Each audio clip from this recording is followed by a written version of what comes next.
Okay, तो इस video में हम क्या सीखेंगे, एक रिलेटिव मोशन की बहुत ही प्यारी ट्रिक है, तो उसको सीखेंगे। ये ट्रिक मैं आगे जितने भी क्वेश्चंस एक्सप्लेन करूँगा रिलेटिव मोशन के, सब में मैं यूज़ करूँगा, तो अच्छे से सीख लीजिएगा, ठीक है। और ये ट्रिक आपका बहुत टाइम बचाएगी क्वेश्चन सॉल्व करने में रिलेटिव मोशन का, बहुत ईजी कर देगी। क्यों ईजी कर देगी? ये आपके सारे रिलेटिव मोशन के क्वेश्चंस को सिंपल मोशन में कन्वर्ट कर देगी, मतलब रिलेटिव मोशन वो रहेगा ही नहीं, ठीक है। तो इतना सिंपल हो जाएगा क्वेश्चन, आप तुरंत सॉल्व कर लोगे। ओके, तो बट उसके पहले एक बात, एक पॉइंट याद रखना कि ये टाइम ऑफ मीटिंग निकालने के लिए बस हम यूज़ करेंगे।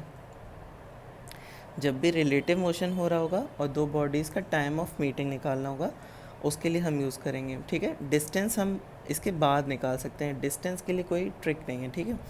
तो सब क्वेश्चंस इजी हो जाएंगे, आपको टाइम जैसे ही निकल आएगा मीटिंग का, आपके लिए सब इजी हो जाएगा, ठीक है। तो और ट्रिक सिखाता हूँ। ट्रिक क्या है, ये एक बॉडी है, ए नाम दे दिया इसको, ये एक बॉडी है, बी नाम दे दिया इसको, ठीक है। ये एक्स स्पीड से चल रही थी इधर, ओके, ये वाई स्पीड से इधर चल रही थी।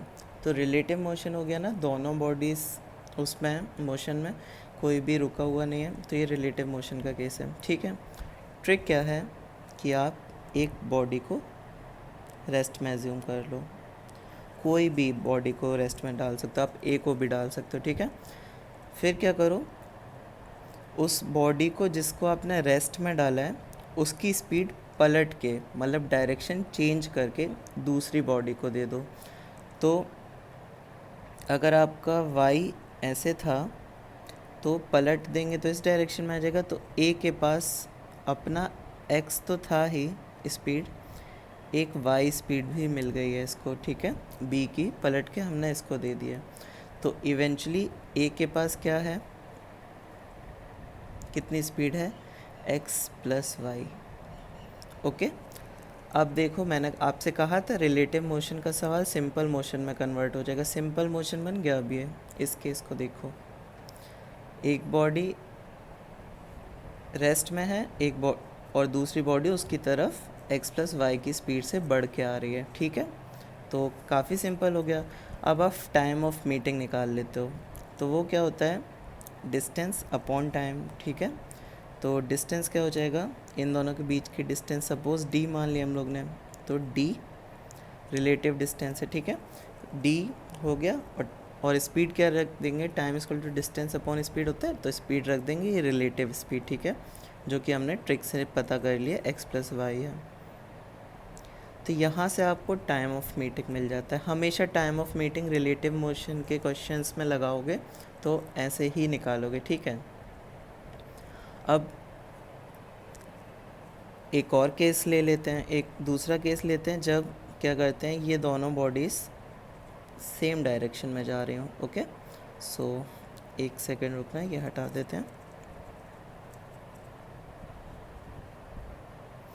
तो ये x में जा रहा है और ये y में जा रहा है। इन केस ये कैच कर रहा है, ए बी को पकड़ने वाला है फ्यूचर में, तो x हमेशा ज़्यादा ही होगा y से, तभी वो पकड़ पाएगा, उसकी स्पीड ज़्यादा होनी चाहिए, ठीक है। तो हमने यहाँ पे भी सेम ट्रिक लगाई, ओके। यहाँ पे आपने b को रेस्ट में डाल दिया, आपने एज्यूम कर लिया कि रेस्ट में।